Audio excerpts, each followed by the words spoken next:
Hi friends, இன்றைக்கி வந்து நம்ம வீடியோவில் என்ன பார்க்க போகிறோம்னு பார்த்தீங்கன்னா, மிஷின் வச்சுருக்கிறவங்க ரொம்ப பேர் ஃபேஸ் பண்ணுற ஒரு இதை தான் பார்க்க போகிறோம். இப்போ என்னோடய மிஷினுக்கும் வந்து அந்த ப்ராப்ளம் வந்திருக்கு. என்னென்னு பார்த்தீங்கன்னா, நம்ம தையல் போடும்போது பார்த்திங்கன்னா தையல் வந்து எதுவுமே டைட்டாக இல்லாமல் ரொம்ப லூஸாக, ரொம்ப நூல் வந்து ரொம்ப லூஸாக தையல் போடுது. அது வந்து என்ன ரீசன் சொல்லிட்டு பார்க்கலாமா? அதுக்கு வந்து ஃபஸ்ட்டு ரீசன் பார்த்தீங்க அப்படின்னா, பாபின் கேஸ் இருக்குது பார்த்தீங்களா? பாபின் கேஸ் இப்படி நூல் இழுக்கும்போது இப்படி தூக்கும் போது பார்த்திங்கன்னா அப்படி லூஸாக விழுகுது பார்த்தீங்களா? இப்படி விழுந்துச்சுனாலே பார்த்திங்கன்னா நம்மளுக்கு வந்து தையல் வந்து அதுக்கு பார்த்திங்கன்னா அந்த உள்ள நட்டு இருக்குது பாருங்கள், இந்த வந்து லூஸாக இருக்கிறதுனால இது வந்து ஆட்டம் கொடுக்குது. அதனால் இதை நம்ம அதை டைட் பண்ணிக்கலாம்.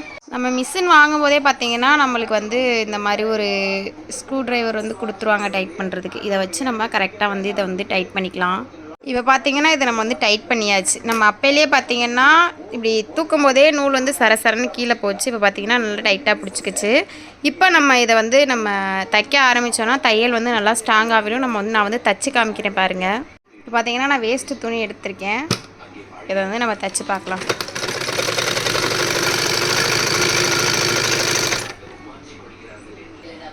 பார்த்திங்கன்னா தையல் வந்து எனக்கு வந்து நல்லா டைட்டாக விழுகுது. இதுக்கு முன்னாடி பார்த்திங்கன்னா ரொம்ப வந்து லைட்டாக பிடிச்சி எடுத்தாலே நூல் பிரிகிற மாதிரி வந்துச்சு. ஓகே, இந்த வீடியோ பிடிச்சிருந்துச்சுன்னா லைக் பண்ணுங்கள்.